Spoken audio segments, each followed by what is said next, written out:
আসসালামু আলাইকুম, আপনারা কেমন আছেন? আমি আল্লাহর রহমতে ভালো আছি। আমি আজকে নিয়েছি যে দুইটা বেগুন আনছি, বেগুনটা ভাজি করব। আজকে শ্বশুর শাশুড়ি বেগুন ভাজি খাওয়াই আমি বস করালাম।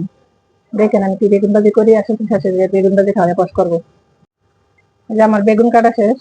এখন বেগুন আমি এই জায়গায় নিচ্ছি 4-5টা শুকনো মরিচ, কয়েকটা রসুন, একটু পেঁয়াজ, একটা কাঁচা জিরা নিয়ে আমি দিব বাইটা নিব। এই যে আমার বাটা শেষ, বাইটা নিচ্ছি। এই যে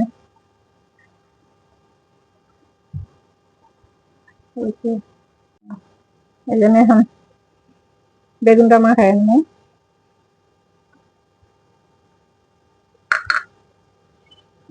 হলুদের গুঁড়া দিয়ে দিলাম, স্বাদ মতো লবণ, মাখাই নিই সুন্দর করে অলিতে গলিতে, সুন্দর করে এটাকে মাখা লাগবে একবারে শরীরে মিতে মাইকে মেকে মাইকে মেকে একদম ঢুকাইয়া দিতে হইব। যে সুন্দর করে ডইলা ডইলা যায় বাচ্চা পোলা বেনের জন্য সরষের তেল মাইকা গোসল করা। আর আমরা হচ্ছে বেগুনের মধ্যে লাল মরিচটা বাইটটা, তারপরে লাল মরিচ বাইটা পরে দিমু একবারে বেগুনের মধ্যে ডইলা।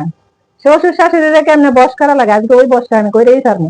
আপনারও পারলে কইরেন আমার মতো।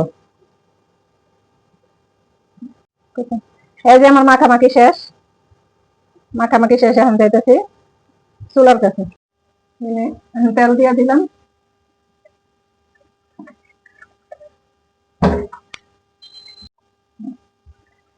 তেল দিলাম, এই যে তেল আমি ছাড়া দিতেছি। এক এক করে তেল দিয়ে দিবেন, চেষ্টা করে।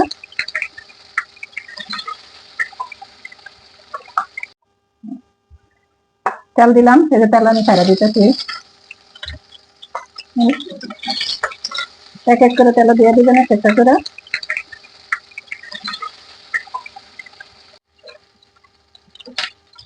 এই সবগুলা দেওয়া শেষ। এই যে এখন বেগুন ভাজিটা উল্টে দেবো, উল্টায় উল্টায় কি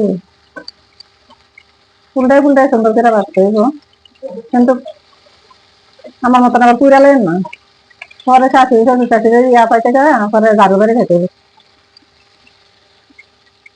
বেশি উল্টাইতে উল্টাইতে গেলে পরে পুরা যাবে, আমি পুরা লইছি।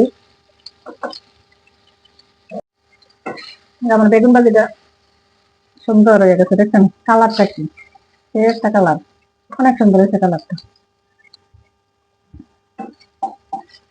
তো সুন্দর।